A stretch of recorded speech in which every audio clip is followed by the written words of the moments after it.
I stood in the lobby of St. Catherine's emergency shelter, clutching a garbage bag containing everything I owned, watching my daughter-in-law Stephanie drive away in her BMW without so much as a backward glance. The intake worker looked at me, with practiced sympathy, probably thinking here was another elderly woman whose family had abandoned her. What she didn't know, what Stephanie didn't know, was that I had built this shelter with my own hands 23 years ago.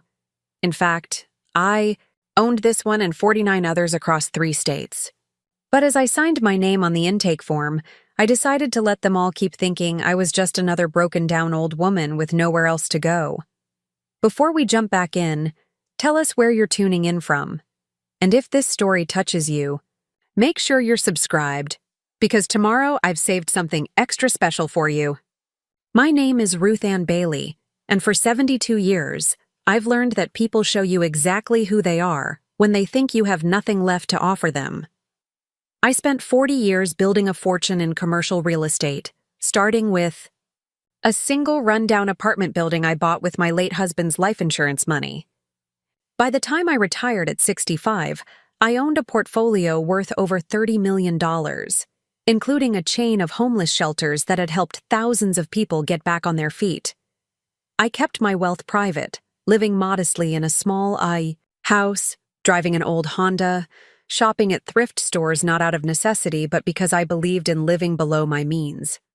Money, I had learned, changed people's behavior toward you, and I preferred to be loved for who I was, not what I owned. When my son David married Stephanie 5 years ago, I welcomed her into our family with open arms. She was beautiful, charming, and seemed to adore my boy. David worked as a high school teacher, making decent money but nothing extravagant, and Stephanie worked part-time at a boutique while pursuing what she called her wellness coaching certification. I thought she was lovely, perhaps a bit materialistic, but David was happy, and that was all that mattered to me. I helped them with their wedding, quietly paying for the reception venue when their budget came up short. I never told them it was me. I just had the venue coordinator call and say they'd received an anonymous gift. That was how I preferred to help my family, quietly and without expecting recognition. After they married, I made it a point to give them space to build their life together. I called once a week, visited for holidays, and always came bearing homemade cookies or a casserole for their freezer. Stephanie seemed to appreciate my cooking, often asking for recipes, and I was delighted to share the dishes my own mother had taught me. I babysat their golden retriever, Buster, whenever they went on weekend trips, and I loved having that sweet dog's company in my quiet house. David would joke that I spoiled Buster more than I'd ever spoiled him, and he wasn't. Wrong. I'd take that dog to the pet store and let him pick out toys, much to the amusement of the other shoppers who saw this elderly woman letting a golden retriever carry a shopping basket in his mouth. The first sign that something was shifting came about 2 years into their marriage. I had offered to host Thanksgiving dinner, as I had done every year since David was born. It was our tradition, one I treasured, and I spent weeks planning the menu, shopping for ingredients, and preparing my grandmother's china. The week before Thanksgiving, Stephanie called to tell me they'd decided to spend the holiday with her parents in Scottsdale instead. She explained that her father had been having some health issues and they wanted to be there for him. I understood completely and told her to give her parents my best wishes. But something in her tone felt different, cooler somehow, like she was delivering news rather than having a conversation. Christmas that year was similarly distant. They came for dinner, but Stephanie spent most of the time on her phone, photographing the food and texting. When I asked about her wellness coaching, she sighed and said it was harder than she'd expected to build a client base. I offered to help connect her with some of the women I knew from my volunteer work at the community center, but she waved me off, saying she needed to find her own path. David seemed oblivious to the tension I was sensing, chatting happily about his students and the new curriculum he was developing. I pushed my concerns aside, telling myself that young couples needed time to establish their own traditions. The change became more pronounced over the following months. Phone calls grew shorter and less frequent. When I called, Stephanie would answer with a clipped, "David's not here right now," and promise to have him call me back, which he did, but often not until the next day. When I suggested getting together for dinner, there was always a reason why it wouldn't work. They were busy with Stephanie's new fitness routine, or David was coaching the debate team, or they had plans with Stephanie's friends. I began to feel like I was imposing, like my presence in their lives had become a burden rather than a joy. I started noticing other small changes when I did see them. Stephanie had upgraded her wardrobe, wearing designer clothes and carrying expensive handbags. Their modest apartment had been redecorated with furniture that looked far beyond a teacher's salary. When I complimented a beautiful new coffee table, Stephanie mentioned casually that it was from a high-end boutique downtown, but when I asked how they were managing such nice purchases, she became evasive, mentioning something about David picking up tutoring work. I didn't push, but I couldn't help wondering where the money was really coming from. The shift accelerated when they bought their house. It was a beautiful property in an upscale neighborhood with granite countertops, hardwood floors, and a 3-car garage. David called me, excited to share the news, and I was genuinely thrilled for them. Home ownership was such an important milestone, and I remembered how proud my late husband and I had been when we bought our first little house all those years ago. But when David mentioned the purchase price, my heart sank. There was no way they could afford a $400,000 house on their combined income, not without help. When I gently asked about the financing, David became uncomfortable, mumbling something about a special first-time buyer program and Stephanie's family helping with the down payment. I should have been more direct, should have asked harder questions, but I didn't want to seem intrusive or judgmental. These were grown adults making their own decisions, and I had raised David to be responsible with money. If they said they could afford it, I chose to trust them. Looking back now, I realize that was my first mistake. I was so concerned with respecting their independence that I ignored the warning signs that should have been obvious to someone with my business experience. The housewarming party was when I truly understood how much had changed.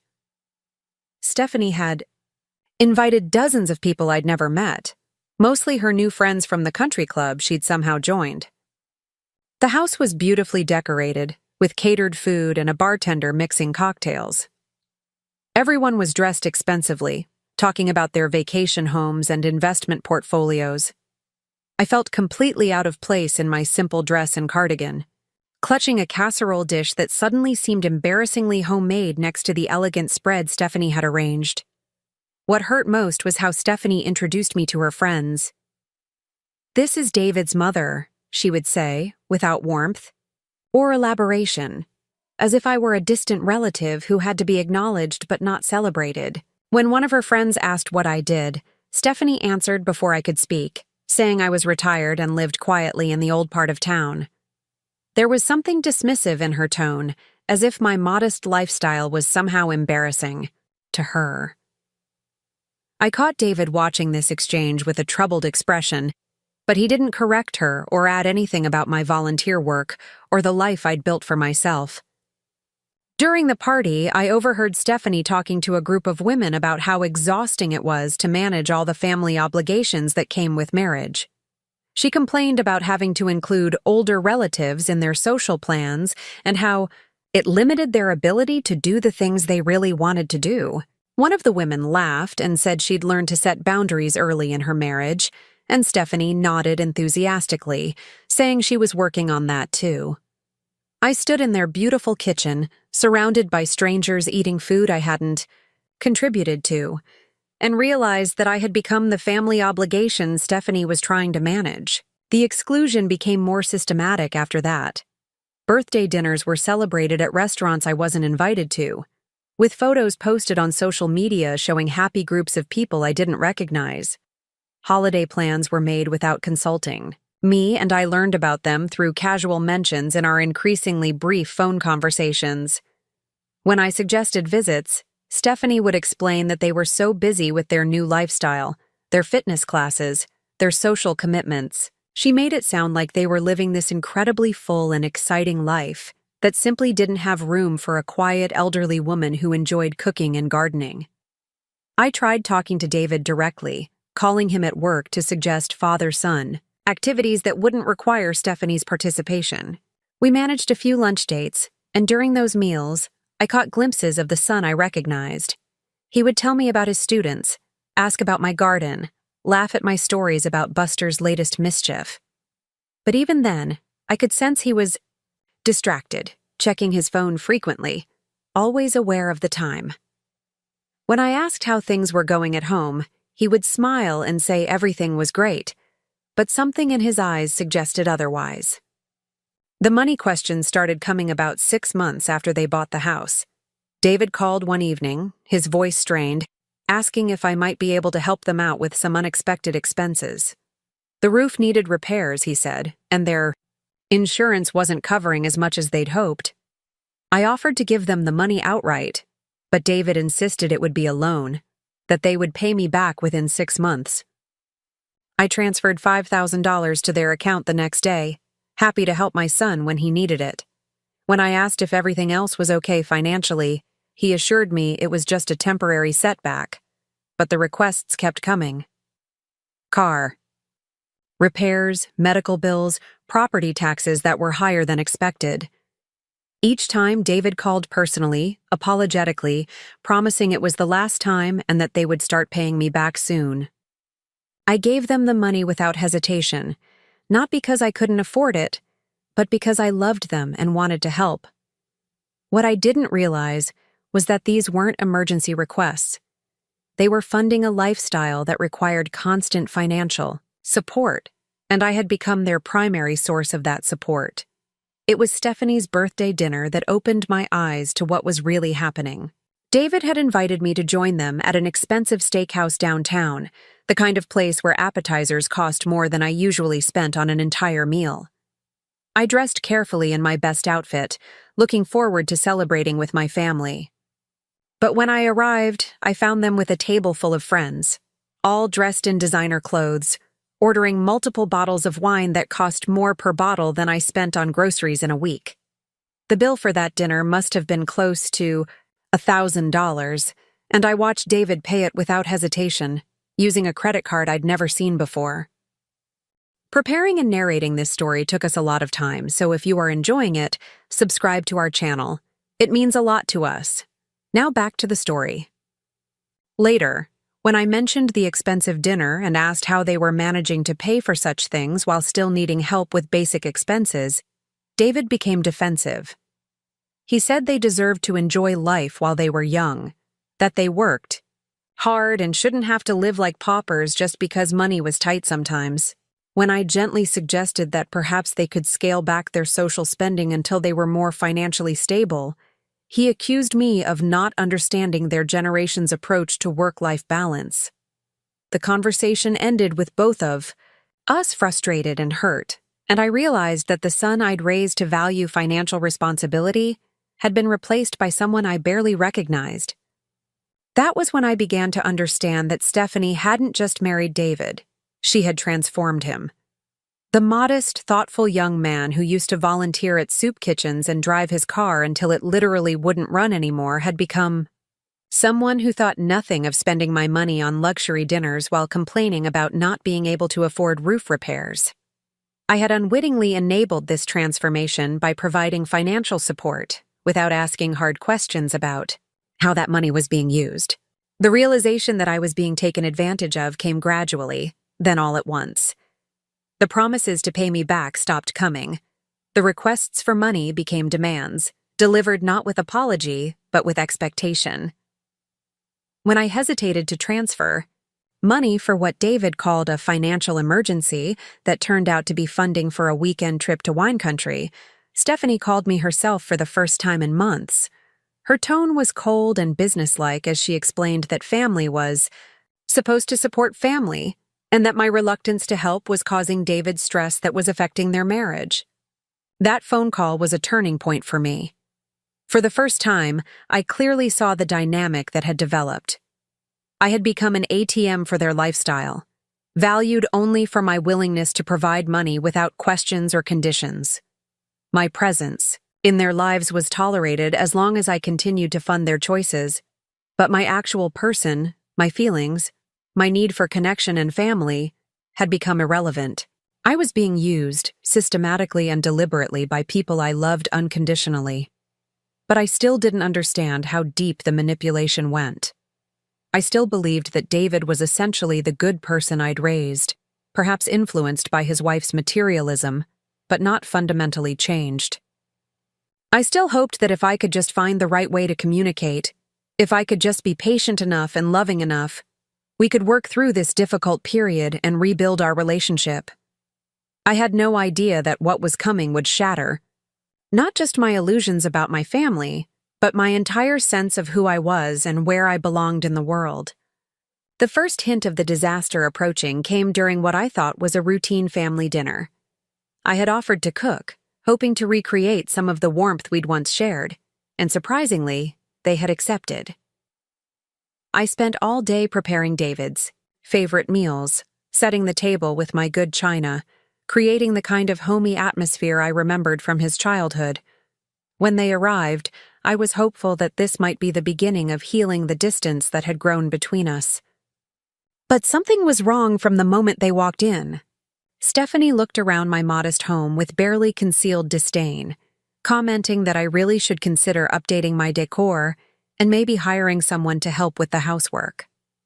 David seemed nervous, checking his phone constantly and barely touching the food I'd spent hours preparing. The conversation was stilted and uncomfortable, with long silences that I tried desperately to fill with questions about their lives, their work, their plans for the future. It was during dessert that Stephanie dropped the bomb that would change everything. She looked across my dining room table, the same table where I'd helped David with homework for 12 years, where we'd celebrated birthdays and holidays and all the small victories of daily life, and told me that they'd been talking about my living situation. My house was getting too big for me, she said, and they were worried about my safety living alone at my age. Wouldn't I be happier somewhere with other people? Somewhere with activities and support services designed for seniors? I was so stunned that I couldn't immediately respond. David wouldn't meet my eyes, pushing his pie around his plate while Stephanie continued talking about retirement communities and assisted living facilities. She had done research, she said, and found several places that looked very nice, very suitable for someone in my situation. The way she said my situation made it clear that she viewed me as a problem to be solved, an inconvenience to be managed and relocated. When I finally found my voice, I told them that I was perfectly capable of living independently, that I loved my home and my neighborhood, that I had no intention of moving anywhere. I was 72, not 92, and I was in excellent health. I had friends in my community, volunteer commitments, a life that I had carefully built and that brought me joy. Why would I give all of that up to live in some institutional setting with strangers? That was when the real manipulation began. Stephanie's tone became patronizing as she explained that I might not be the best judge of my own capabilities. Older people often didn't recognize when they were becoming unsafe or inappropriate for independent living. She had noticed that I seemed more forgetful lately, more confused about social situations. David had mentioned that I sometimes repeated stories or forgot details we'd discussed in previous conversations. Perhaps it was time to consider that I needed more support than I was willing to admit. I looked at my son, waiting for him to defend me, to tell his wife that there was nothing wrong with my memory or my judgment. But David remained silent, still focused on his untouched dessert, letting Stephanie speak for both of them. In that moment, I realized that this conversation had been planned, that they had discussed my situation and decided on their approach before coming to my house. I was being ambushed in my own dining room by people I had loved and supported unconditionally for years. The conversation continued for another hour, with Stephanie presenting her case like a prosecutor addressing a jury. She had brochures for several facilities, printouts of online reviews, even a list of questions I should ask when touring potential homes. She spoke about the benefits of socialization with people my own age, about the peace of mind that came with having medical staff available, about the activities and services that would enrich my daily life. Everything she said was delivered, with a smile and a tone of caring concern, but underneath it all was an unmistakable message. I was being told to leave my life behind, and my opinion about whether I wanted to do so was irrelevant. When they finally left that evening, I sat in my quiet house surrounded by the dishes from a meal that had been meant to bring us together, but had instead driven us further apart. I tried to make sense of what had happened, to understand how my own family could look at me and see someone who needed to be managed and relocated rather than loved and supported. I had raised David to be kind and respectful, to value family and to care for those who had cared for him. How had he become someone who could sit silently while his wife systematically dismantled my autonomy and dignity? That night, I barely slept. I walked through my house, looking at the life I had built there, the memories embedded in every room. This was where David had taken his first steps, where he had recovered from childhood illnesses, where we had celebrated his graduation from college.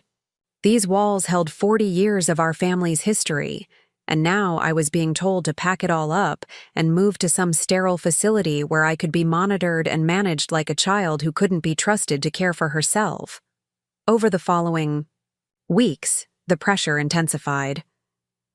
Stephanie called regularly with updates on her research, sending me links to websites and scheduling tours of facilities without consulting me first.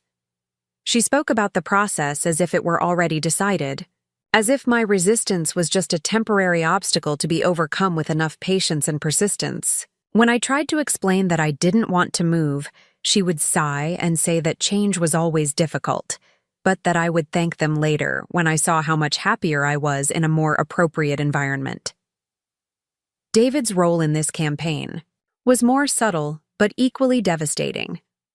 He would call with casual questions about my daily routine, asking whether I was eating properly, whether I was keeping up with housework, whether I ever felt lonely or overwhelmed.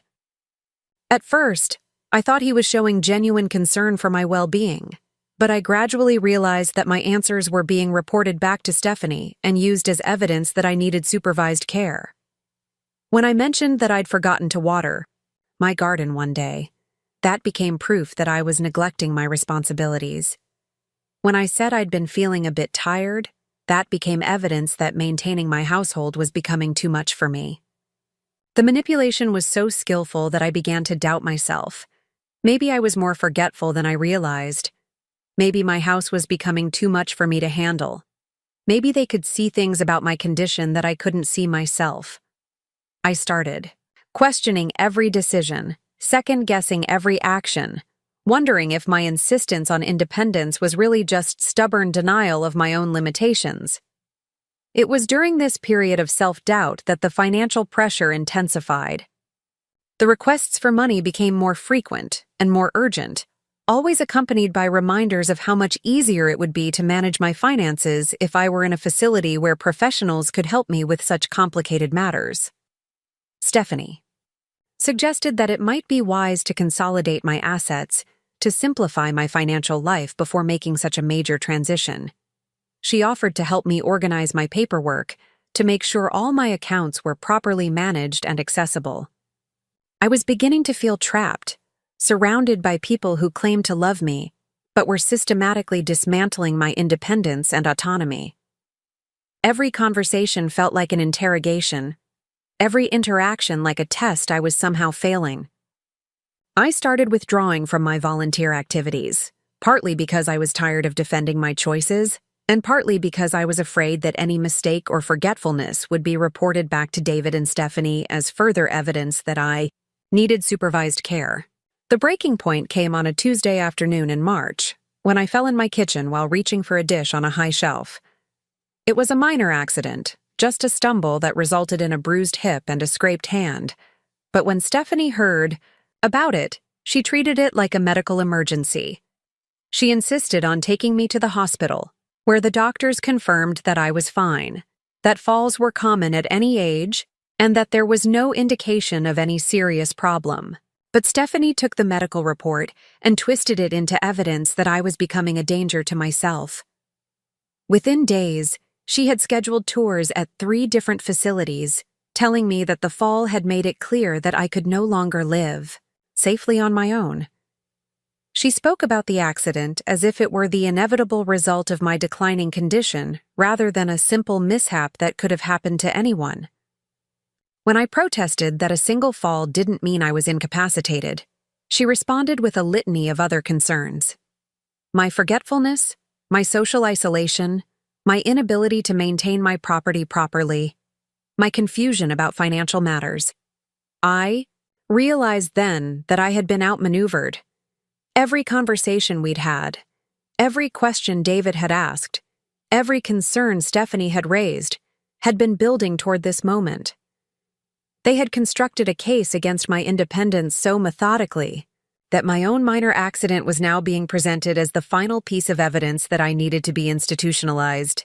I was being gaslighted by my own family, made to feel incompetent and unsafe in the life I had built and maintained successfully for decades.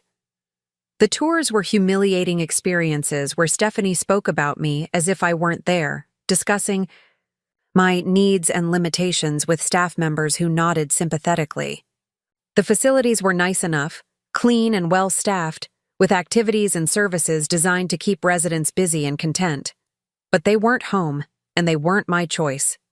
I was being presented with options for a life I didn't want, in places I didn't choose, surrounded by people who didn't know me or care about the person I had been before I became a problem to be solved. Throughout this process, the financial requests continued and intensified. Now they weren't just asking for help with expenses.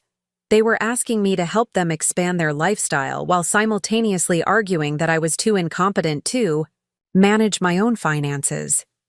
The contradiction was staggering, but by then I was so worn down by the constant pressure that I could barely recognize the manipulation for what it was. That was my life in the months leading up to the morning when Stephanie would drive me to St. Catherine's emergency shelter and leave me there like a piece of unwanted furniture. I had become a problem to be managed, a source of funding to be exploited, and eventually, an inconvenience to be discarded. The son I had raised with love, and the daughter-in-law I had welcomed with open arms, had systematically stripped away my autonomy, my dignity, and finally, my home. But they had no idea who they were really dealing with. They saw a confused elderly woman with some money they could access and some property they could eventually inherit. What they didn't see was the woman who had built a real estate empire from nothing, who had created a network of homeless shelters that had helped thousands of people rebuild their lives, who had survived loss and hardship and challenged that, would have broken weaker spirits. They thought they were disposing of a burden. What they were actually doing was awakening a force they were completely unprepared to face. The morning it all came crashing down started like any other Tuesday. I woke up in my own bed, in my own house, surrounded by the familiar sounds of my neighborhood coming to life. Mrs. Henderson next door was watering her roses, the school bus was making its rounds, and the mail carrier was whistling his usual tune as he walked his route. I had no idea that by evening, I would be homeless, abandoned, and sitting in an intake office signing papers that labeled me as just another destitute senior with nowhere else to go. I was in my kitchen making coffee when Stephanie's car pulled into my driveway at exactly 8:30 in the morning. Through my window, I could see her checking her phone, her face set in that determined expression I had come to recognize as dangerous. She was dressed expensively as always, wearing a cream-colored blazer that probably cost more than my monthly grocery budget, and carrying a leather handbag that gleamed in the morning sun. Everything about her appearance suggested success and competence, the kind of woman who got things done efficiently and without sentiment. When she knocked on my door, her smile was bright and artificial, the same smile she used when she wanted something from me. She breezed into my living room without waiting for an invitation, carrying a stack of papers and a manila folder that she placed on my coffee table with ceremonious importance. She had exciting news, she announced, settling into my favorite armchair as if she owned it. She had found the perfect place for me, a lovely facility that had just had an opening, and they were willing to accept me immediately. I stood in my own living room, still wearing my bathrobe, trying to process what she was telling me. The facility was called Golden Years Manor, she explained, and it was exactly what I needed. Private rooms, 3 meals a day, activities designed for people my age, and most importantly, professional staff who could monitor my health and safety around the clock. She had already completed most of the paperwork, she said, pulling forms from her folder with the efficiency of someone who had been planning this moment for months. When I tried to object, to remind her that I had not agreed to move anywhere, Stephanie's expression shifted to the patronizing patience she reserved for what she considered my more difficult moments. She understood that change was scary, she said, especially for someone in my condition, but sometimes family had to make hard decisions for the people they loved. David was at work, she explained, but he had asked her to handle the arrangements because he found the whole situation too emotional to deal with directly. The papers she had brought were not suggestions or options for me to consider. They were completed forms requiring only my signature to finalize my admission to Golden Years Manor. She had listed herself and David as my emergency contacts and decision-makers, had provided medical information I had never authorized her to access, and had even included a financial assessment that somehow detailed assets and income I had never discussed with her. The thoroughness of her preparation was breathtaking and terrifying. As she spread the documents across my coffee table, explaining each section with the enthusiasm of someone describing vacation plans, I began to understand the scope of what was happening. This was not a family discussion about my future. This was a fait accompli, presented to me as a courtesy but not requiring my actual consent. They had decided my fate, completed the arrangements, and were now informing me of the decision they had made on my behalf. When I refused to sign the papers, Stephanie's patience began to fray around the edges. She had expected some resistance, she said, but she had hoped I would be reasonable about this. The facility was expecting me today, she explained, and there would be complications if we delayed much longer. She had already arranged for movers to come for my belongings, had canceled my utilities, and had even contacted my doctor to transfer my medical records. The assumption that I would comply with their plan was so complete that they had already begun dismantling my life. I asked her where David was, why he wasn't here to discuss this decision with me himself. Stephanie's expression hardened slightly, as she explained that David had found this whole process very difficult, that my resistance to their help was causing him tremendous stress, and that he had asked her to handle the practical arrangements because he was too emotionally invested. To think clearly, she made it sound like I was being cruel by questioning their decision, like my desire to maintain my independence was somehow selfish and inconsiderate. The manipulation was so skillful that for a moment I almost felt guilty for not being more grateful. They were offering me safety and security, she reminded me, a chance to live without worry about accidents or emergencies, or the daily challenges of maintaining a household. Thousands of people would be thrilled to have the opportunity.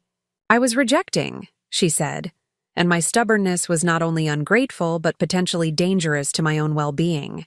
But when I continued to refuse to sign the papers, when I told her firmly that I was not moving anywhere, and that they had no right to make these arrangements without my consent, Stephanie's mask finally slipped completely. She stood up from my armchair, gathering her papers with sharp, angry movements, and told me that she had tried to do this the easy way, but that I was making it unnecessarily difficult for everyone. That was when she delivered the ultimatum that would change everything. If I would not go to Golden Years Manor voluntarily, she said, then I would have to find somewhere else to live immediately. She and David could no longer enable my unsafe living situation by allowing me to stay in this house, where I was clearly a danger to myself and potentially to others. I had until the end of the day to pack whatever I could carry, because tomorrow morning she would be changing the locks and securing the property. I stared at her, certain I had misunderstood. "This was my house," I said. "I had lived here for 37 years, had raised my son here, had built my life here. She could not simply evict me from my own home." That was when Stephanie smiled her coldest smile and pulled one more document from her folder. It was a deed transfer form, she explained, one that David and I had supposedly signed months ago during one of our financial discussions.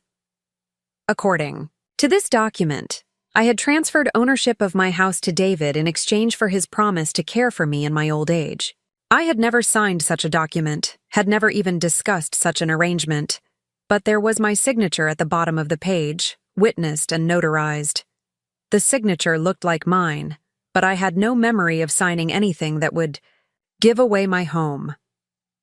Stephanie watched my confusion with satisfaction, explaining that sometimes older people forgot important legal transactions, especially when they were dealing with cognitive decline.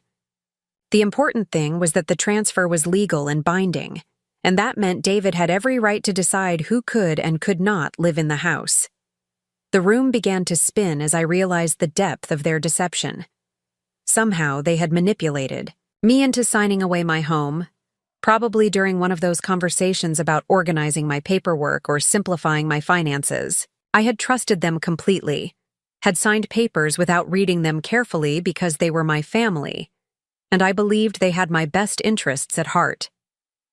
Now I was discovering that my trust had been weaponized against me, used to steal the foundation of my security and independence.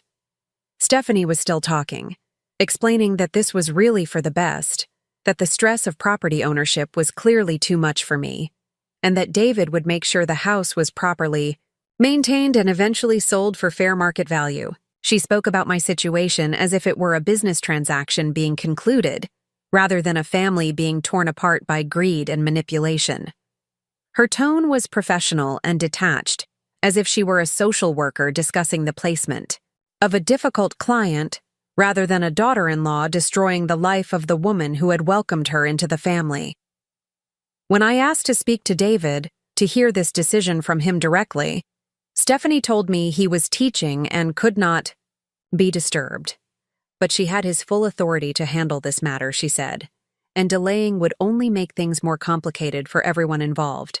She made it clear that this conversation was a formality, that the decisions had already been made and implemented, and that my only choice was whether to go quietly to the facility they had chosen or to leave and find my own accommodations elsewhere. I cannot describe the feeling of betrayal that washed over me in that moment. It was not just the loss of my home, devastating as that was. It was the realization that the people I loved most in the world had been systematically planning my destruction for months, had been lying to my face while stealing my security, had been presenting themselves as caring family members while actually viewing me as an obstacle to be removed and an asset to be acquired. Stephanie checked her watch with impatience and informed me that she had other appointments that day, so I needed to make my decision quickly. Golden Years Manor was still willing to accept me, she said, but only if I arrived before 5 o'clock. Otherwise, I would need to make my own arrangements, and she suggested I think carefully about whether I had anywhere else to go. The cruelty of that statement was breathtaking. She knew perfectly well that I had isolated myself from friends and activities over the past months, that I had no family besides David, and that I had nowhere to turn for help. When I told her I needed time to think, needed to call a lawyer, or find someone to help me understand my legal options, Stephanie's expression became openly hostile. She informed me that I had been thinking about this for months, that endless delays and discussions had brought us to this point, and that she was not leaving my house until I made a final decision. I could sign the papers for Golden Years Manor and be transported there safely and comfortably, or I could leave on my own and figure out my next steps without their assistance. But I could not stay in this house beyond today. The choice she was offering was no choice at all. I could surrender my autonomy completely and accept institutionalization in a facility I had never chosen, or I could become homeless immediately with nothing but whatever I could carry in my hands. Either way, my life as I had known it was over, ended by the people who were supposed to love and protect me. I thought about calling the police, but what would I tell them? That my son and his wife had legally manipulated me out of my home? That I had signed papers I did not remember signing? That I was being evicted from a house that apparently no longer belonged to me? As I stood in my living room, surrounded by 40 years of memories and possessions, trying to process the magnitude of what was happening to me, Stephanie made a phone call. She spoke quietly, but I could hear her confirming arrangements with someone, discussing timing and logistics. When she hung up, she informed me that she had contacted Golden Years Manor to let them know I would not be coming today, that I had chosen to make alternative arrangements instead.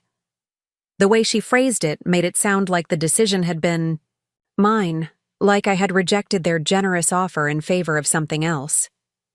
Then she made another call, this one to David, leaving a voicemail that was a masterpiece of manipulation. She explained that she had tried her best to help me make a smooth transition to assisted living, but that I had refused their assistance and had chosen to leave the house on my own instead. She expressed concern for my safety and well-being, hoped that I would reconsider their offer, and promised to keep trying to help me despite my resistance to their efforts. Anyone listening to that message would conclude that she was a caring daughter-in-law dealing with a difficult and irrational, elderly woman who was making poor decisions about her own welfare. The next few hours passed in a blur of shock and desperate activity. Stephanie watched me pack a single garbage bag with clothing and personal items, offering helpful suggestions about what I should prioritize and what I should leave behind. She reminded me that storage space would be limited wherever I ended up, so I should focus on essentials rather than sentimental items. The casual cruelty of her advice was stunning. She was helping me pack for homelessness while discussing my situation as if it were a routine downsizing decision. I called several hotels, but the prices were beyond what I could afford on a long-term basis, and most required credit cards for extended stays. I called my bank to access my accounts, only to discover that several of my larger accounts had been frozen pending review of some unspecified discrepancy. When I asked for details, the customer service representative explained that a family member had reported concerns about potential financial abuse and had requested that my accounts be secured until the situation could be investigated. The realization hit me like a physical blow. They had not just stolen my house, they had cut off my access to my own money. Somehow, they had convinced my bank that I was a victim of financial abuse, probably pointing to the large amounts I had been giving them over recent months as evidence that someone was taking advantage of my supposed mental decline. The very money I had given them willingly was now being used as proof that I was incompetent to manage my own finances. I had perhaps $300 in cash, the contents of my jewelry box and whatever I could fit in a garbage bag. After a lifetime of building financial security, of making smart investments and careful decisions, I was essentially destitute, cut off from my own resources by people who had convinced the world they were protecting me. The irony was almost unbearable. I had become genuinely vulnerable to financial abuse through their efforts to frame me as a victim of financial abuse. By late afternoon, with nowhere else to turn, I called the information line for emergency services and asked about temporary shelter options. The social worker I spoke with was kind but matter-of-fact as she explained the intake process for emergency housing.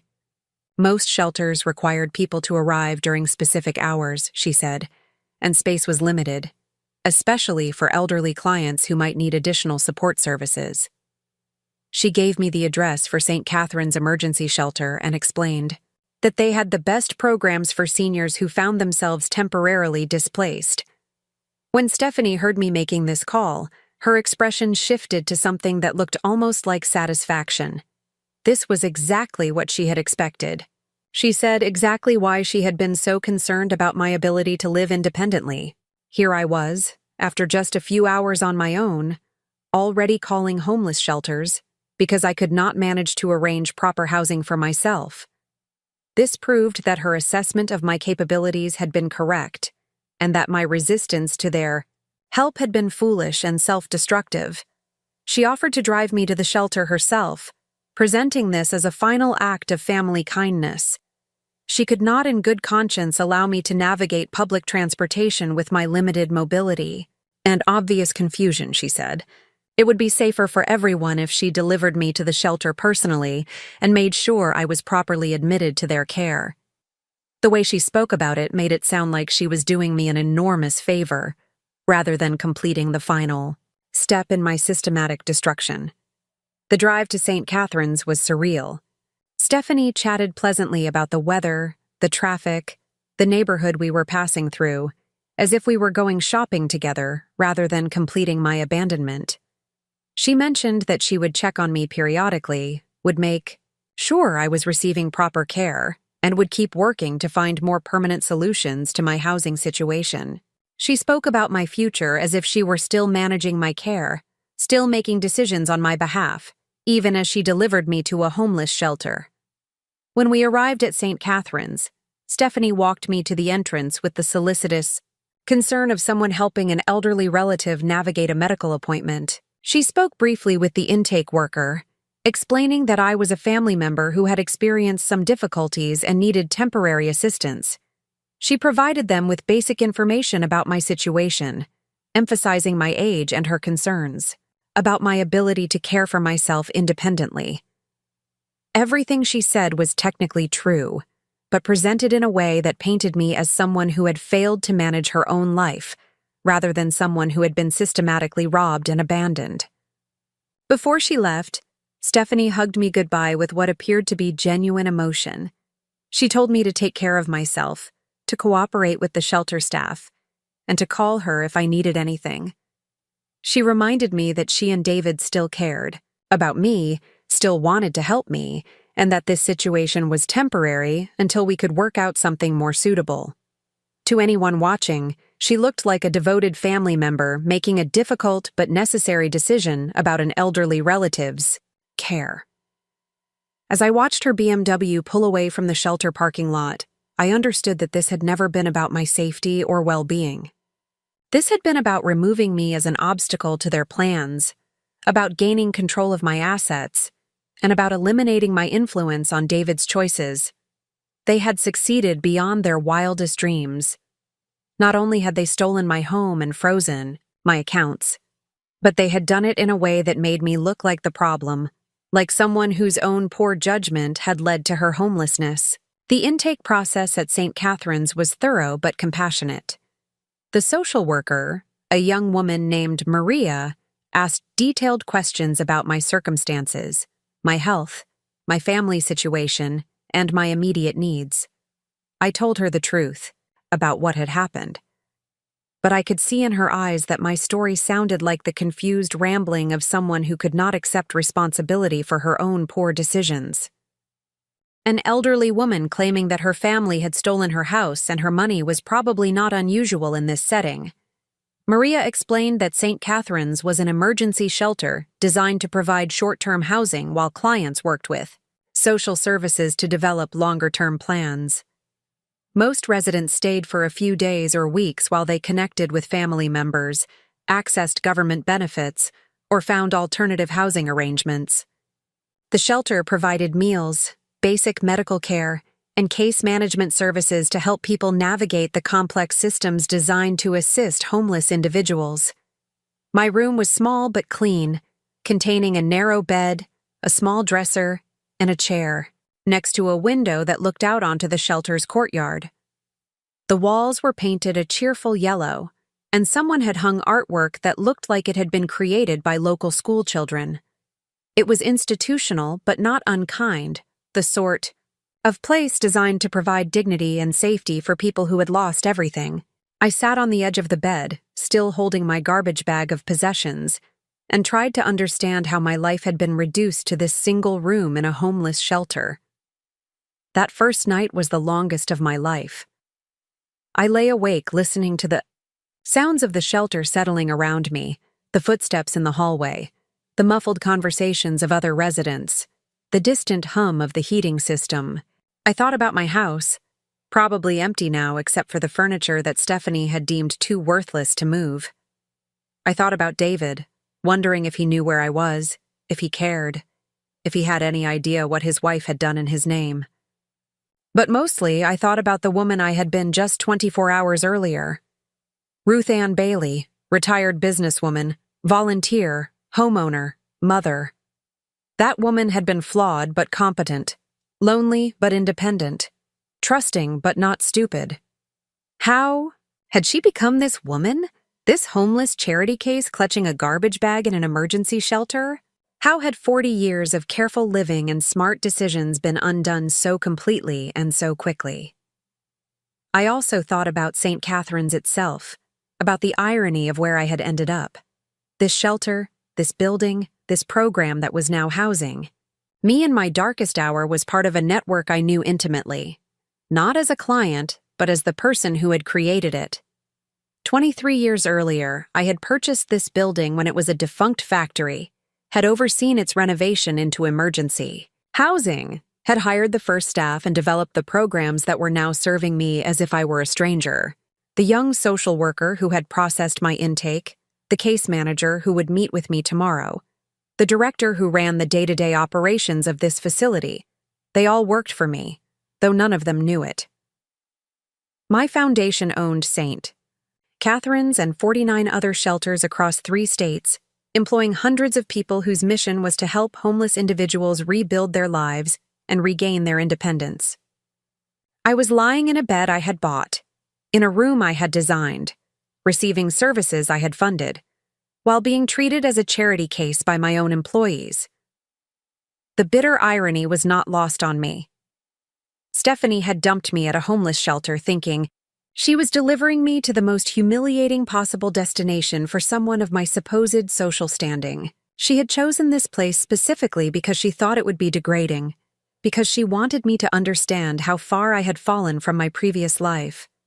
She had no idea that she had actually delivered me home, to a place where I had more power and influence than she could possibly imagine. But I was not ready to reveal who I was. Not yet. First, I needed to understand exactly what had been done to me, needed to assess the full scope of their betrayal, needed to develop a strategy for responding that would be as thorough and devastating as their attack on me had been. They thought they had destroyed me, had reduced me to a helpless victim dependent on charity for survival. They had no idea that they had actually just made the biggest mistake of their lives. As I finally drifted off to sleep in that narrow shelter bed, I was already beginning to plan their education about exactly who Ruth Ann Bailey really was and what happened to people who underestimated her. They wanted to play power games with a woman they saw as weak and confused. They were about to discover that the woman they had abandoned was neither weak nor confused, and that she had resources they had never dreamed of. The next morning, I woke up before dawn and spent an hour sitting by my window, watching the sun rise over the city I had helped build. Today would be the first day of the most important project of my life, showing David and Stephanie the difference between a victim and a survivor, between being powerless and being strategic, between the end of a story and the beginning of a reckoning they would never forget. My first week at St. Catherine's passed in a strange mixture of genuine adjustment and careful observation. During the day, I participated in the shelter's programs like any other resident, attending the required meetings with caseworkers, eating meals in the communal dining room, and following the rules that governed daily life for people who had lost their homes. But at night, alone in my small room, I was conducting a very different kind of business, using the shelter's computer lab to access information that would help me understand the full scope of what David and Stephanie had done to me. The computer sessions were eye-opening in ways I had not expected. Using the library access that all shelter residents received, I was able to log into legal databases and property records to trace the documents that had supposedly transferred my house to David. What I discovered was a sophisticated scheme that had been months in the making. The deed transfer was indeed legal and properly filed, but it was part of a series of transactions that painted a picture of systematic financial exploitation. The signature on the deed transfer document was mine, but it had been obtained through a power of attorney form I had signed during what I thought was a routine financial planning session with David. He had told me it was a precautionary measure, something that would allow him to handle my affairs if I ever became incapacitated. I had trusted him completely and had signed the document without reading the fine print that gave him broad authority over my assets. That power of attorney had then been used to execute the property transfer without my knowledge or consent, but the house was just the beginning. Using his legal authority over my finances, David had also taken control of my investment accounts, my retirement funds, and even my business interests. My real estate portfolio, built carefully over decades, had been systematically transferred into trusts and LLCs that listed David as the primary beneficiary. My homeless shelter network, the foundation I had created to help people in exactly the situation I now found myself in, had been restructured with David as the controlling trustee. The cruelest irony was that my own money was being used to fund the lifestyle that had made David and Stephanie feel entitled to dispose of me. The expensive house, the luxury cars, the country club membership, the designer clothes, all of it was being paid for with assets they had stolen from me under the guise of helping me organize my finances. They were living like millionaires on my money while simultaneously arguing that I was too incompetent to manage my own affairs. The more I learned about their scheme, the more impressed I became with their thoroughness. They had not just stolen my assets, they had created a paper trail that made their theft look like legitimate financial planning. Every document was properly filed, every transaction was technically legal, and every step had been taken with the kind of professional assistance that suggested they had been planning this for years.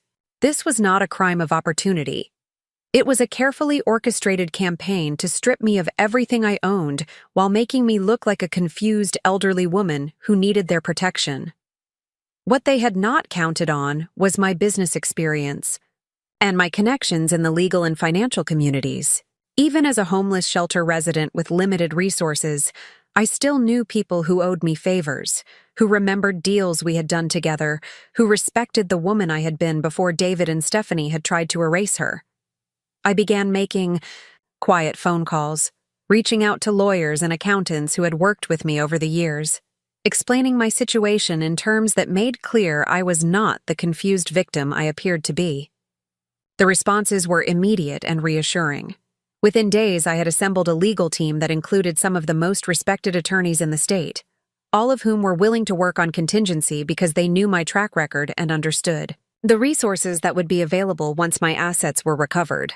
They confirmed what I had suspected, that while David's actions were technically legal under the power of attorney I had signed, they represented a clear breach of fiduciary duty and could be challenged in court. But I was not interested in a straightforward legal battle. David and Stephanie had humiliated me, had stolen from me, had abandoned me to homelessness while living off my money.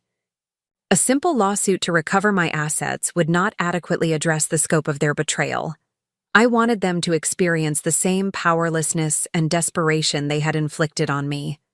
I wanted them to understand what it felt like to have your life destroyed by people you trusted. I wanted justice that was proportional to their cruelty. My lawyers explained that any aggressive legal action would alert David and Stephanie to my intentions and give them time to hide assets or create additional complications. The better strategy would be to gather evidence quietly, to document their fraud thoroughly, and then to strike with overwhelming force when they least expected it. In the meantime, I should continue to play the role of the helpless victim, allowing them to believe their scheme had been completely successful. This advice aligned perfectly with my own instincts. I had spent a lifetime building businesses by being patient, by gathering information, by understanding my opponents before making my move. David and Stephanie had shown me their complete contempt for my intelligence and capabilities. Now I would use their arrogance against them, allowing them to feel secure in their victory, while I systematically prepared their destruction. Living in the shelter while conducting this shadow campaign was actually advantageous in ways I had not anticipated.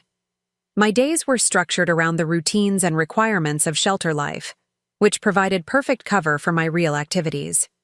When other residents saw me spending time in the computer lab, they assumed I was learning basic computer skills or applying for social services. When I made phone calls, they sounded like someone desperately trying to arrange alternative housing or reconnect with family members. The shelter staff, well-meaning but overworked, treated me with the kind of gentle condescension reserved for elderly residents who were struggling to adapt to their new circumstances. They praised my positive attitude, encouraged my participation in activities, and regularly checked on my emotional well-being. They had no idea that the confused elderly woman they were helping was actually their ultimate boss, or that her presence in their facility was part of a larger strategy to reclaim an empire that had been stolen from her. I used my time at St. Catherine's to study the operations of my own shelter network from the ground level.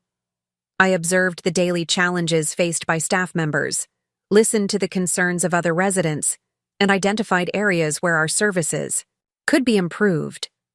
It was like conducting an undercover inspection of my own business, gathering intelligence about how effectively my resources were being used to serve people in crisis. What I discovered was both encouraging and troubling. The staff members were dedicated and compassionate, working hard to help people rebuild their lives despite limited resources and overwhelming caseloads.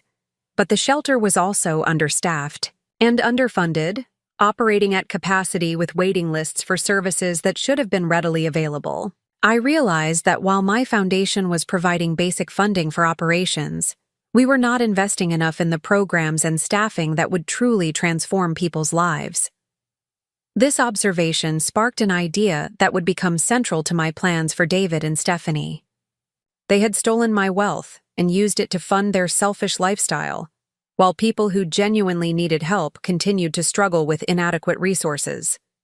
When I reclaimed my assets, I would not just restore my personal financial security, I would dramatically expand our shelter network and our services, using their greed as the catalyst for a transformation that would help thousands of people. But first, I needed to complete my intelligence gathering about their current situation. Using resources provided by my legal team, I was able to monitor their financial activities, their social media presence, and their public behavior. What I learned was that their success had made them reckless and overconfident. They were spending money freely, making large purchases, and living conspicuously without any apparent concern about being questioned or investigated. David had left his teaching job, claiming that stress over his mother's situation had made it impossible for him to continue in the classroom. Instead, he was pursuing what he called consulting opportunities, which seemed to involve a lot of networking lunches and very little actual work. Stephanie had abandoned her wellness coaching entirely, focusing instead on what she called lifestyle, design, and social media influence. They were presenting themselves as a power couple who had achieved financial independence through smart investing and entrepreneurial thinking. Their social media posts were particularly galling. Stephanie regularly shared inspirational content about manifesting abundance and creating the life you deserve, often accompanied by photos of expensive purchases or luxury experiences. David posted about the importance of family values and making difficult decisions for the people you love.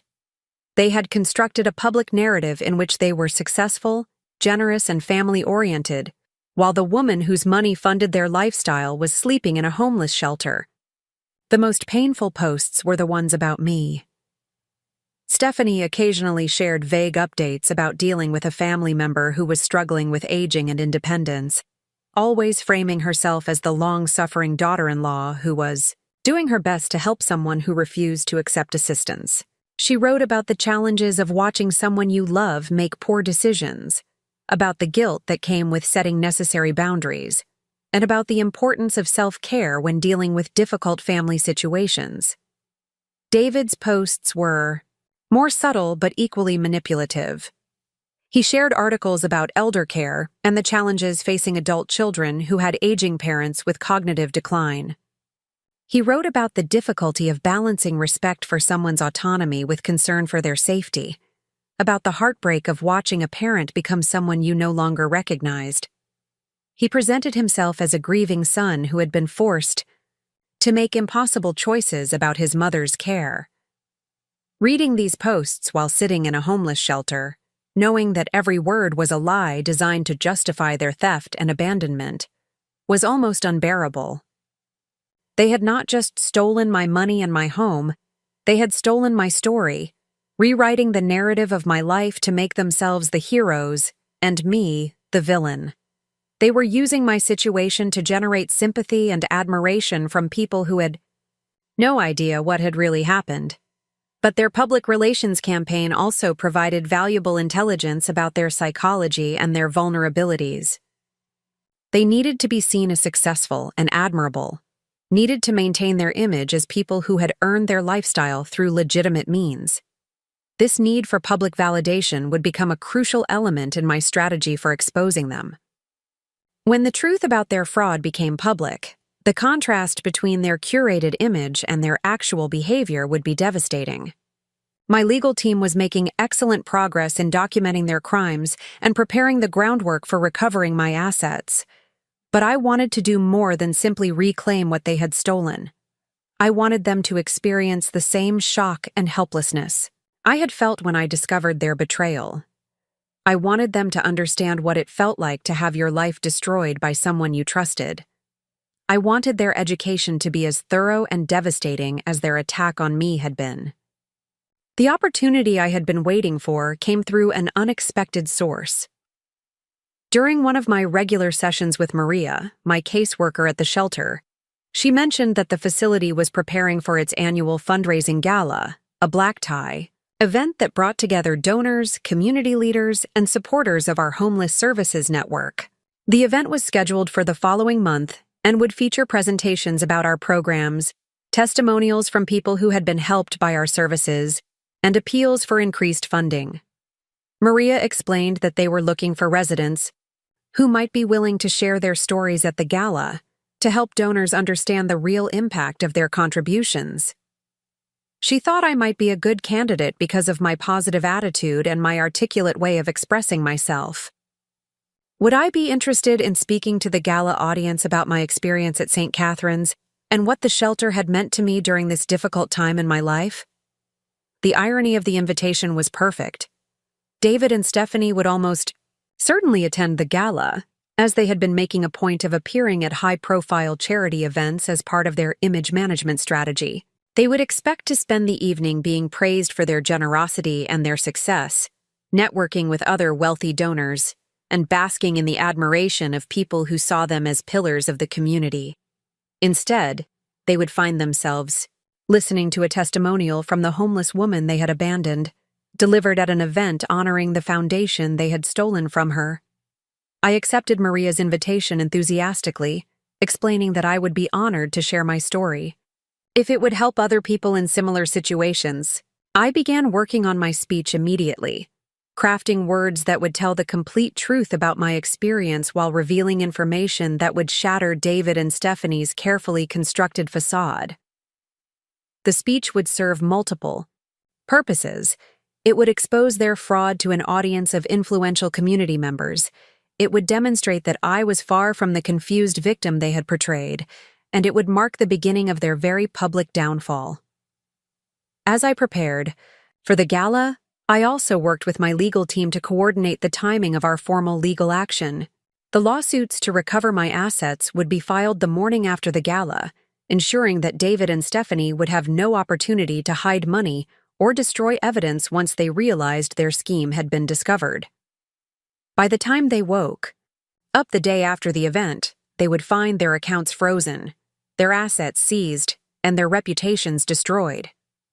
The weeks leading up to the gala were filled with intense preparation and growing anticipation. I continued to play my role as a grateful shelter resident, participating in programs and expressing appreciation for the services I was receiving. But privately, I was finalizing the details of a plan that would not only restore my assets, but would also ensure that David and Stephanie faced consequences proportional to their cruelty. I also used this time to deepen my relationships with other shelter residents and staff members, learning more about their stories and their needs. These conversations reinforced my commitment to expanding our services once I regained control of my foundation.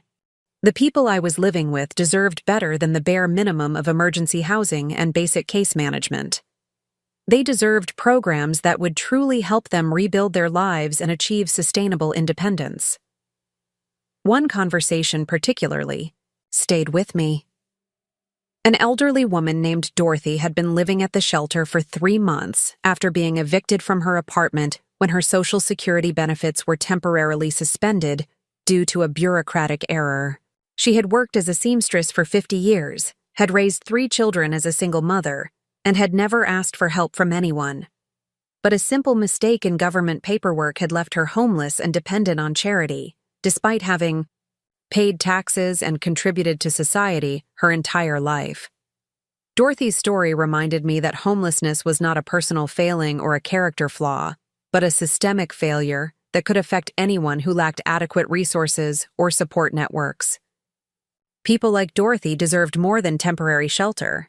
They deserved advocacy, assistance navigating complex bureaucratic systems, and programs that addressed the root causes of their displacement. When I regained control of my foundation, Dorothy's experience would inform our approach to serving elderly clients who found themselves vulnerable to institutional failures. As the night of the gala approached, I felt a mixture of nervousness and excitement that reminded me of the early days of my business career, when I was taking risks that could either make or break my future. This event would mark the end of my time as Ruth Ann Bailey, homeless shelter resident, and the beginning of my return as Ruth Ann Bailey, philanthropist and businesswoman. But it would also mark the beginning of David and Stephanie's reckoning with the consequences of their greed and cruelty. The morning of the gala, I received a special delivery at the shelter that made my smile for the first time in weeks. My lawyers had arranged for a package to be sent to me containing an elegant black dress, appropriate shoes and accessories, and a small jewelry case with pieces I had stored in my safety deposit box before David and Stephanie had gained access to my other assets. For one night, I would look like the successful woman I had always been, rather than the homeless victim they had tried to make me become. That evening, as I dressed carefully in my room at St. Catherine's, I thought about the last time I had attended a formal event. It had been at David's wedding 5 years earlier, when I had been so hopeful about welcoming Stephanie into our family.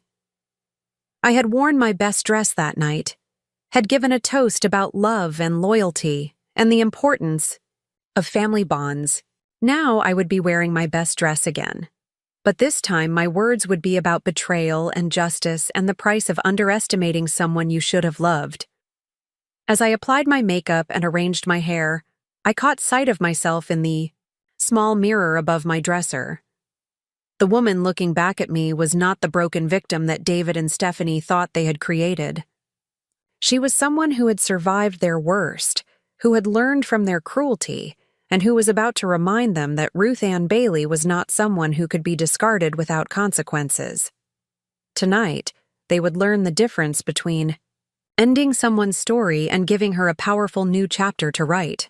The grand ballroom of the Riverside Convention Center had been transformed into an elegant showcase for philanthropy, with soft lighting, floral centerpieces, and round tables draped in crisp white linens. As I walked through the entrance, accompanied by Maria, who had volunteered to be my escort for the evening, I could feel the eyes of well-dressed guests taking in my appearance and making assumptions about who I was and why I was there. Most of them probably thought I was a program volunteer, or perhaps a social worker, someone whose presence at the gala was professional rather than personal. I moved through the cocktail reception with careful composure, accepting the wine that waiters offered and engaging in polite conversation with other attendees. Several people approached me with the kind of gentle curiosity that charitable events inspire, asking about my connection to St. Catherine's and expressing admiration for the work being done there. I answered their questions honestly, explaining that I was currently a resident at the shelter and would be speaking later about my experience with their services. The responses to this revelation were fascinating to observe. Some people's expressions shifted to the practiced sympathy reserved for charity cases, their voices taking on the careful tone used when speaking to someone they perceived as less fortunate. Others seemed genuinely interested in learning about the shelter's programs from a client's perspective, asking thoughtful questions about what services had been most helpful and what improvements might be beneficial. All of them, however, treated me as someone whose presence at the gala was a testament to the generosity of others, rather than someone who might have her own reasons for being there.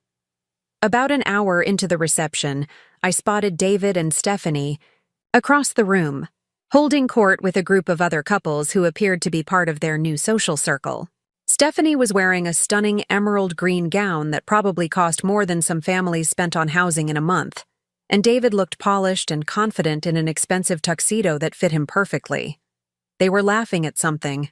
One of their companions had said, their body language radiating the kind of relaxed happiness that comes from feeling secure in your success and social status.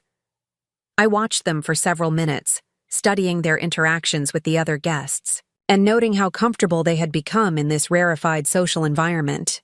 They moved through the crowd with the easy confidence of people who belonged there, who had earned their place among the community's elite through their own achievements and good judgment. The transformation from the modest teacher and part-time boutique worker I had first met was remarkable and telling. When Stephanie noticed me across the room, her reaction was immediate and visceral.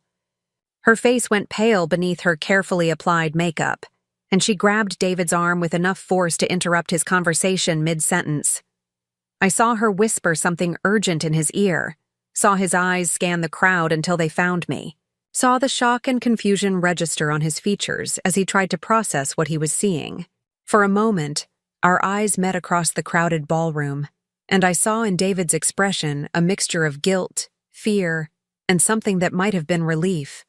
Perhaps some part of him had been wondering what had become of me, whether I was safe, whether the decision to abandon me had been as clean and final as Stephanie had assured him it would be. Now he had his answer, and the reality of seeing me here, in this place, dressed elegantly and apparently thriving, clearly disrupted whatever narrative they had constructed about my fate. I smiled at them across the room, a polite social smile that could have meant anything, and turned back to my conversation with a local businessman who was asking about the intake process at St. Catherine's. I answered his questions thoroughly and thoughtfully, explaining how the shelter worked to address both immediate needs and longer-term stability for people who had lost their housing. Out of the corner of my eye, I could see David and Stephanie having an intense, whispered conversation, their earlier ease replaced by visible tension. They approached me during a lull in the reception, when many guests had moved toward the silent auction displays, and I was standing alone near one of the tall windows overlooking the city. Stephanie reached me first, her social smile firmly in place but her eyes wary and calculating. She greeted me with air kisses and exclamations about how wonderful I looked, how surprised she was to see me there, how she hoped I was doing well in my new living situation. David hung back slightly, letting Stephanie take the lead in the conversation while he studied my face for clues about my emotional state and my intentions. When he finally spoke, his voice was carefully modulated, expressing concern for my well-being and pleasure at seeing me looking so healthy and put together. He asked about the shelter, about the services I was receiving, about whether I was comfortable and getting the help I needed. Their performance was masterful, projecting exactly the right combination of family concern and appropriate boundaries.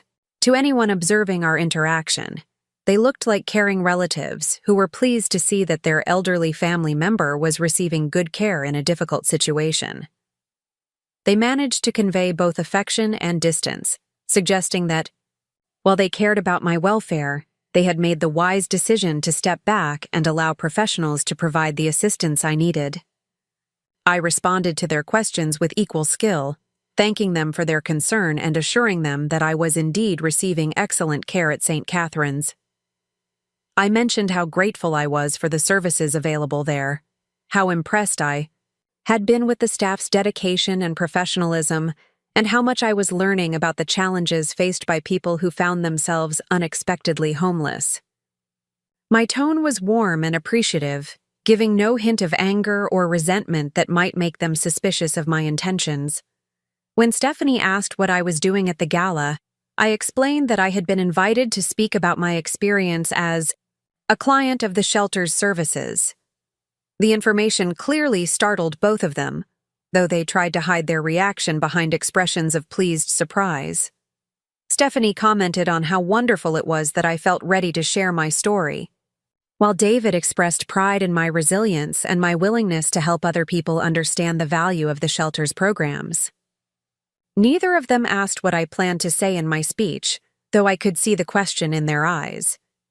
They were trapped between wanting to know what I might reveal and not wanting to appear overly concerned about my presentation.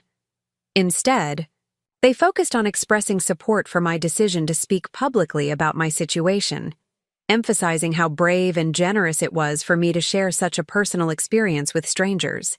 As the reception wound down and guests began moving toward the dining room for dinner, Stephanie made a point of introducing me to several of her new friends as David's mother, someone who was currently staying at St. Catherine's and would be speaking about her experience there. She presented these introductions as examples of her family's connection to charitable causes, her voice carrying the subtle pride of someone whose personal involvement with an issue added authenticity to her philanthropic interests. The people she introduced me to responded with the mixture of interest and discomfort that often greets direct contact with the recipients of charitable services. They expressed admiration for my willingness to speak publicly about my situation, asked polite questions about the shelter's programs, and made general comments about the importance of supporting services for vulnerable populations. Several of them mentioned that they were looking forward to hearing my presentation, their voices carrying the careful enthusiasm appropriate for such occasions. During dinner, I was seated at a table near the front of the room with other speakers and honored guests, while David and Stephanie were placed at a prominent table in the center of the dining area. I could see them clearly from my vantage point, could observe their interactions with their table mates, and note how they responded to the various presentations and appeals that filled the evening's program. The dinner conversation at my table focused largely on the shelter's services and the broader issues surrounding homelessness in our community.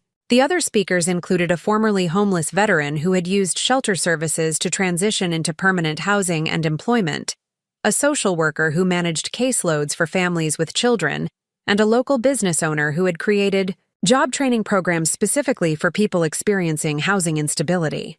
Listening to their stories and perspectives gave me valuable insights into the effectiveness of our current programs and the additional services that might be beneficial. The veteran spoke movingly about the importance of having access to mental health services and job placement assistance, while the social worker emphasized the critical need for affordable childcare and transportation support for families trying to rebuild their lives. The business owner described the challenges and rewards of hiring people whose work history had been interrupted by housing instability, and the specific supports that made such partnerships successful.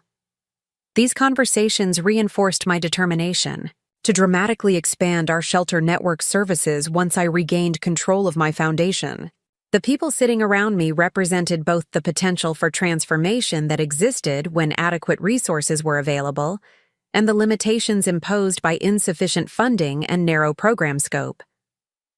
David and Stephanie's theft had not just harmed me personally, it had deprived vulnerable community members of services that could have changed their lives. As dessert was served and the formal program began, I felt the familiar mixture of nervousness and anticipation that preceded any important presentation. I had given hundreds of speeches over the course of my business career, had addressed investors and community leaders and government officials about projects and proposals that involved millions of dollars and affected thousands of lives. But this speech felt different. more personal and more consequential than any business presentation I had ever delivered. The evening's program began with welcome remarks from the chairman of the shelter's board of directors, a prominent attorney, who praised the community's support for homeless services and outlined the expansion plans that additional funding would make possible. He was followed by the shelter's executive director, who presented statistics about the people served, the outcomes achieved, and the ongoing challenges faced by people experiencing homelessness in our region. Next came the formerly homeless veteran, who delivered a powerful testimony about how shelter services had helped him address the substance abuse and mental health issues that had led to his housing instability. He spoke about the importance of having access to counseling and medical care, about the job training program that had given him marketable skills, and about the transitional housing that had provided stability while he rebuilt his life.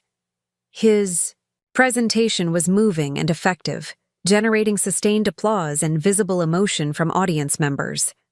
The social worker's presentation focused on the families served by the shelter network, particularly single mothers with children, who had lost housing due to domestic violence, job loss, or medical emergencies.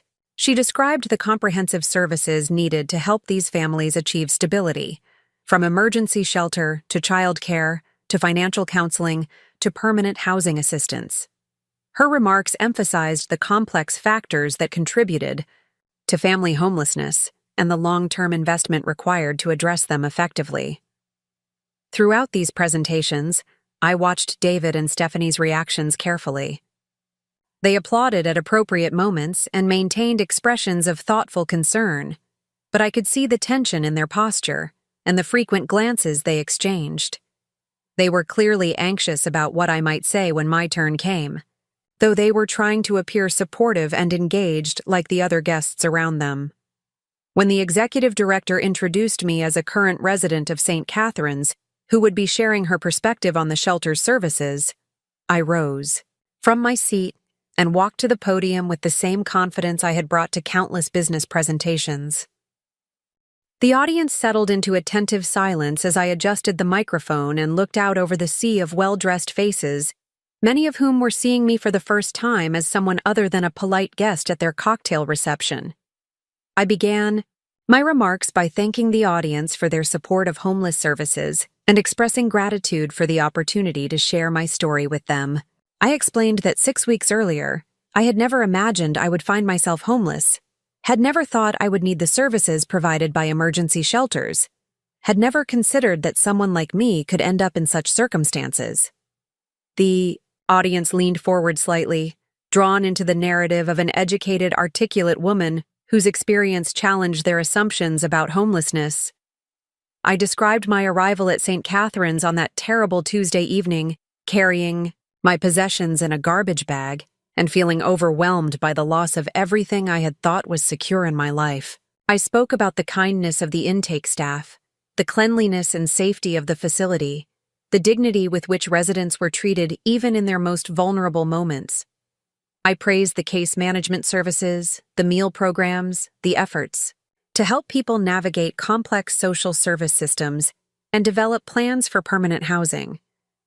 As I continued my presentation, I could see David and Stephanie becoming increasingly uncomfortable. They had expected me to deliver a generic testimonial about the shelter's services, something that would reflect well on the institution without revealing embarrassing details about how I had ended up there.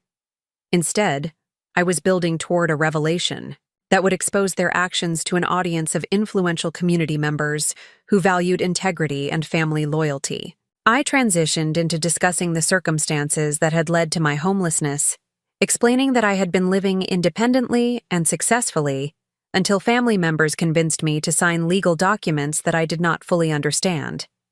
I described how people I trusted had used their access to my finances to systematically steal my assets while simultaneously arguing that I was too incompetent to manage my own affairs. I spoke about the sophisticated nature of the fraud, the legal manipulation that had made their theft appear legitimate, and the careful planning that had gone into their scheme. The audience was riveted by this account of elder financial abuse, and I could see several people glancing around the room as if trying to identify the perpetrators I was describing. I had not yet mentioned David and Stephanie by name, but my description of their actions was detailed enough that anyone who knew about family dynamics could begin to piece together the identity of the people responsible for my situation. I explained how my family members had isolated me from friends and activities, had manipulated me into questioning my own judgment and capabilities, and had used my love for them as a weapon against my own self-interest. I described the systematic gaslighting that had made me doubt my own perceptions, the financial manipulation that had given them control over my assets, and the final betrayal that had left me homeless while they lived in luxury funded by my stolen money.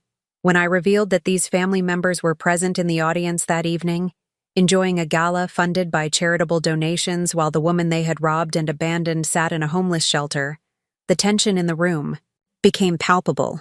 People began looking around more obviously, trying to identify the individuals I was describing, while others focused intently on my face as if trying to assess my credibility and mental state. I paused in my presentation and looked directly at David and Stephanie's table, allowing my gaze to linger on their stricken faces long enough for observant audience members to follow my line of sight. When I resumed speaking, I identified them by name as my son and daughter-in-law, explaining that they were attending the gala as honored guests, while the woman whose money had funded their lifestyle was speaking to them as a homeless charity case. The reaction in the ballroom was immediate and electric.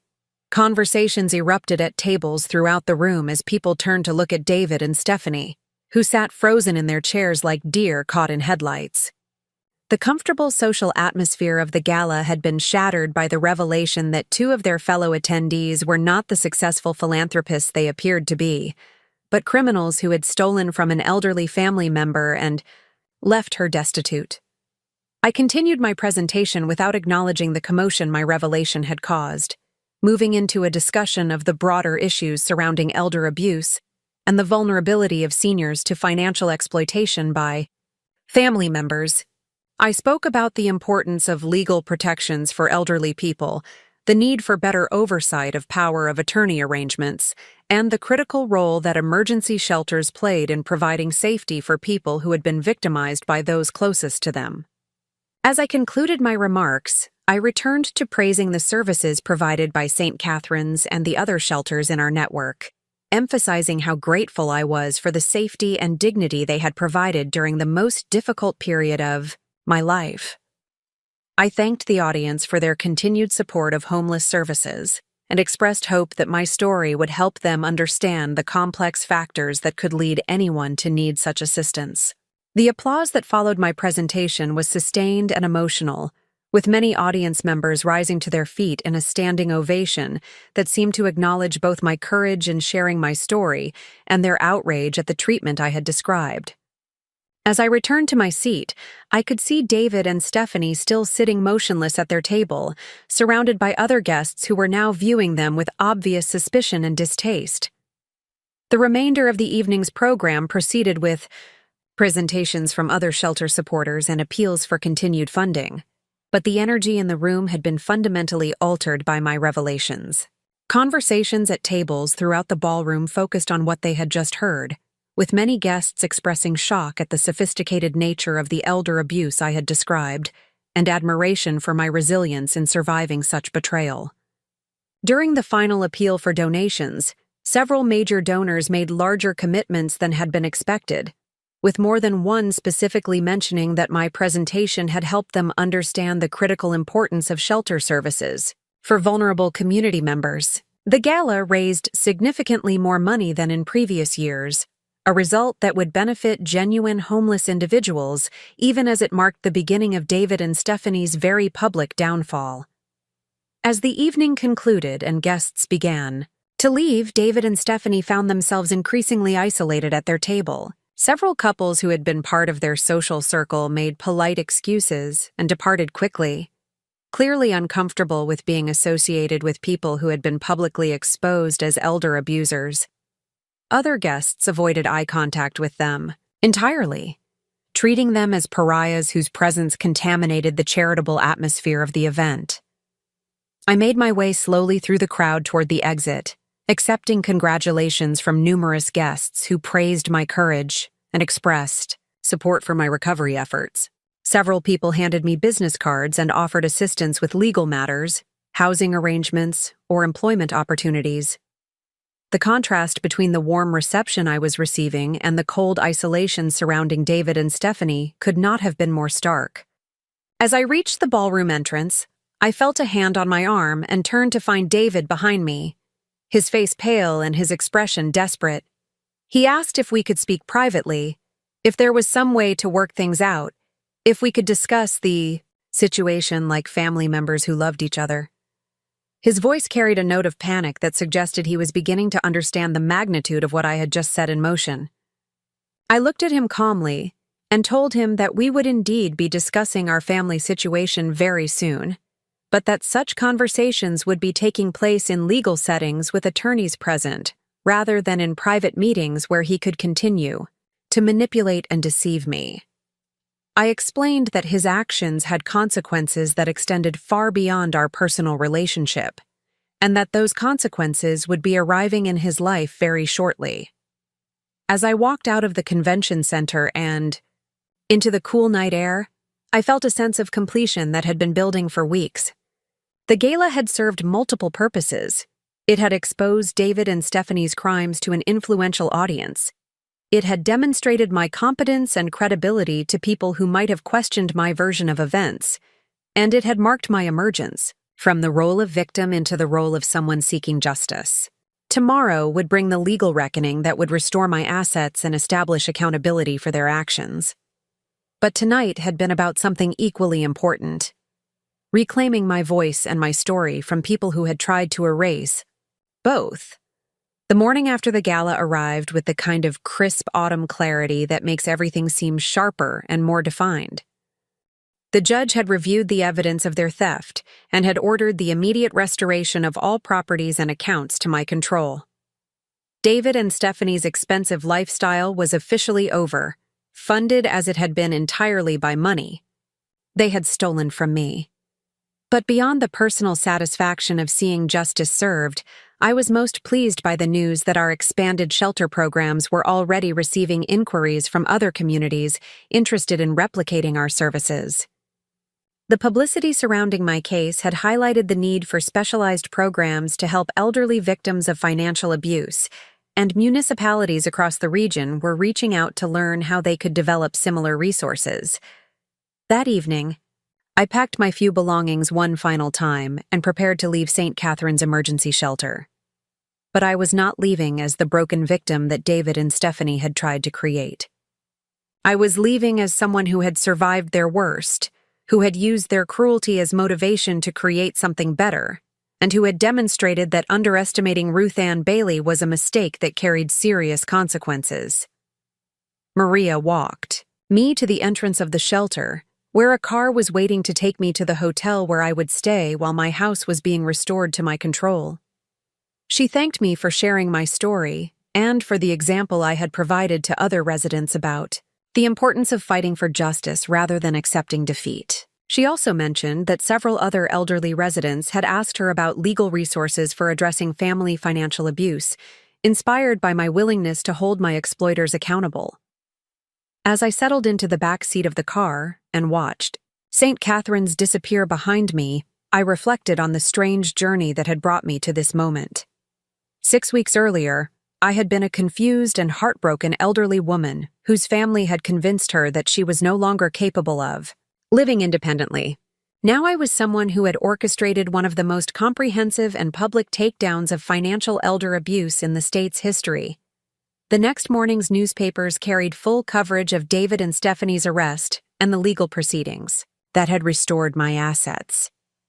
But they also carried announcements of the new programs and expanded services that my foundation would be providing to help other victims of elder abuse and to prevent families from destroying each other through greed and manipulation. David and Stephanie's sentencing hearing 3 months later was attended by dozens of other elder abuse victims who had been inspired by my case to come forward with their own stories. They received sentences that reflected both the serious nature of their crimes and the sophisticated planning that had gone into their scheme. David was sentenced to 5 years in prison and ordered to pay substantial restitution, while Stephanie received 3 years and was required to complete extensive community service with organizations serving elderly victims of abuse, but their punishment was only part of the legacy of their actions.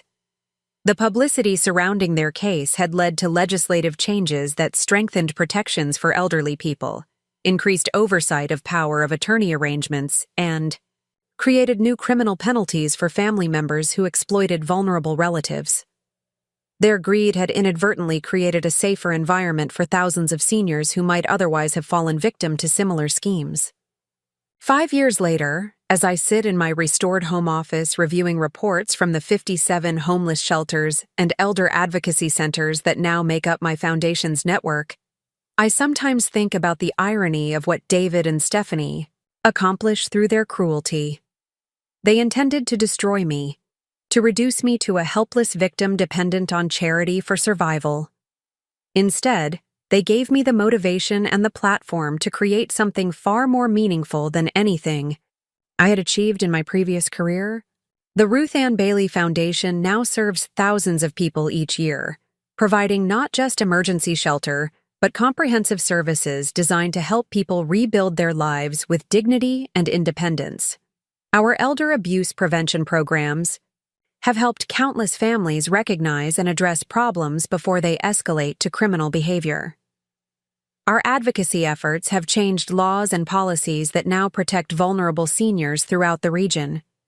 David was released from prison last year and now works as a night janitor at a fast food restaurant, the only job he could find with his criminal record. Stephanie moved back to live with her parents after her release, her dreams of social media influence and lifestyle design permanently shattered by the reality of being a convicted felon. They lost everything they had stolen from me. But more importantly, they lost their freedom, their reputation, and their future prospects. I never spoke to either of them again after that morning, when Stephanie drove me to St. Catharines thinking she was disposing of a problem. They made their choices, demonstrated their values, and faced the consequences of their actions. I had more important things to do than waste time on people who had shown me exactly who they were when they thought I had nothing left to offer them. The woman who woke up in a homeless shelter 6 years ago, clutching a garbage bag and wondering how her life had been so completely destroyed, would probably be amazed to see what rose from the ashes of that destruction.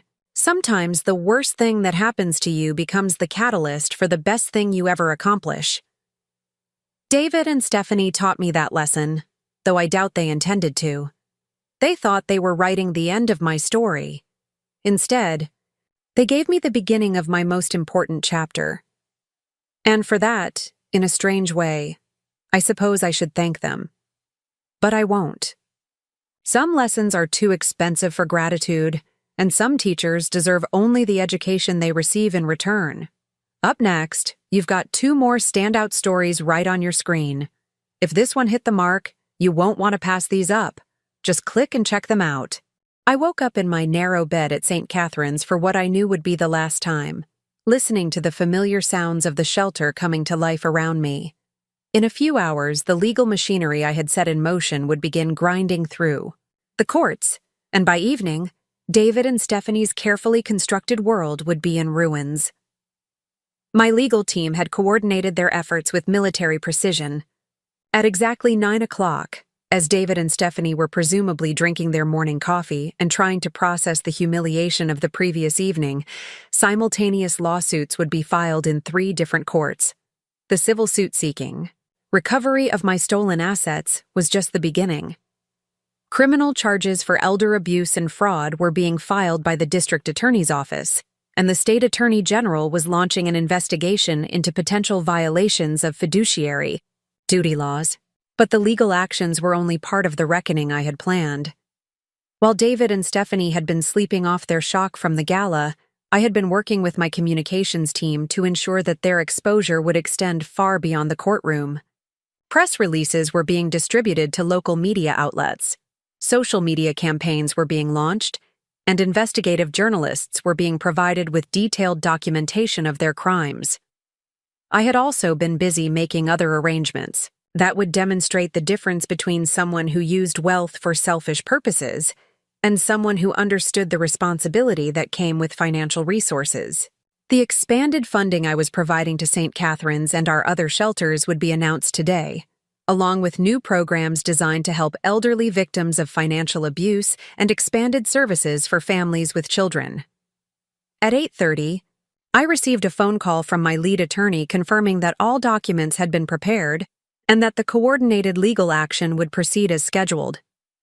He also informed me that David and Stephanie had attempted to access several of their accounts early that morning, apparently seeking to transfer funds or liquidate assets. Fortunately, the preliminary injunctions we had prepared were already in place, freezing their access to any money or property that could be traced to my stolen assets. Maria found me in the computer lab an hour later, reading news coverage of the previous evening's gala on the shelter's public terminals. Several local news outlets had already picked up the story, focusing on the dramatic revelation of elder abuse that had shocked the charity event's attendees. The coverage was uniformly sympathetic to my situation and critical of David and Stephanie's actions, with quotes from other gala attendees expressing outrage at their behavior. She sat down beside me with an expression of amazement and growing understanding. She had known that my story was unusual, that my education and articulate manner suggested a background different from most shelter residents. But she had never imagined the scope of what had been done to me or the resources I would have available once the legal situation was resolved. She asked if there was anything the shelter could do to support me during what would certainly be a difficult legal process. I thanked her for her concern and explained that while the legal proceedings would indeed be challenging, I was confident that justice would be served and that my situation would be resolved fairly quickly. I also mentioned that I hoped to work with St. Catherine's in a different capacity in the future, contributing to the programs and services that had meant so much to me during my time as a resident. At exactly 9 o'clock, my phone began ringing, with calls from reporters, attorneys, and community members who had heard about the legal actions being filed against David and Stephanie. I spent the morning giving interviews and providing background information to journalists who were working on more detailed stories about elder abuse and the sophisticated methods used by family members to exploit vulnerable seniors. The media coverage was extensive and devastating for David and Stephanie's reputation. Television news programs led with the story of the homeless shelter resident who had revealed at a charity gala that her own family members were responsible for her situation. Newspapers ran front-page articles about the respected teacher and his wife, who had systematically stolen from his elderly mother before abandoning her to homelessness. But the most damaging coverage came from social media, where photos and videos from the gala were being shared along with detailed accounts of my presentation and David and Stephanie's reaction to it. Someone had recorded my speech on their phone, and the video was going viral as people shared it with comments expressing outrage at their behavior and admiration for my courage in exposing them. The social media campaign was particularly effective because it included documentation of their lifestyle over the past few years, contrasting their expensive purchases and luxury experiences with the timeline of their theft from my accounts. People could see exactly how my stolen money had funded their country club membership, their designer clothes, their expensive vacations, and their beautiful house, all while they were claiming that I was too incompetent to manage my own finances. By noon, David and Stephanie were discovering that their social isolation extended far beyond the uncomfortable moments at the gala. Friends were deleting them from social media accounts, the country club was reviewing their membership status, and David's former colleagues at the school were expressing shock and disappointment at his actions. They had built their new lifestyle on a foundation of lies and theft, and that foundation was crumbling with stunning speed. I received a call around 2 o'clock from David's attorney, requesting a meeting to discuss possible resolution of the legal matters without the need for protracted litigation. I declined the meeting, but agreed to have my legal team communicate with his representatives about the terms under which I might consider accepting a settlement. Those terms were simple and non-negotiable: complete restoration of all stolen assets, full admission of guilt, and cooperation with criminal prosecutors seeking to hold them accountable for their crimes. The afternoon brought news that David and Stephanie were facing additional consequences beyond the legal and social repercussions of their actions. David's teaching license was being reviewed by the State Education Board. Stephanie's wellness coaching certification was being suspended pending investigation, and several of their business relationships were being terminated by partners who did not want to be associated with people accused of elder abuse. More importantly, for my broader objectives, the publicity surrounding their case was generating significant interest in the issues of elder abuse and financial exploitation of seniors. Legislators were announcing plans to introduce stronger protections for elderly people.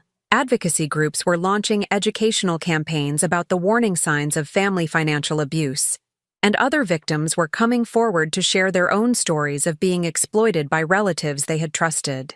Around 4 o'clock, I was informed that David and Stephanie had been arrested at their home on charges of elder abuse, fraud, and theft. The arrest had been coordinated with local television news crews, ensuring that footage of them being led away in handcuffs would be broadcast throughout the region. The visual impact of seeing these people who had presented themselves as respectable community members being treated as the criminals they actually were could not be understated. The irony of their situation was not lost on me. They had spent months arguing that I was too confused and incompetent to live independently, that I needed supervised care because I could not make sound decisions about my own welfare. Now they were the ones whose freedom had been restricted, whose decisions were being made by others, whose future was in the hands of people who did not have their best interests at heart. As evening approached, I received word that the preliminary hearing on asset recovery had gone exactly as my legal team had predicted.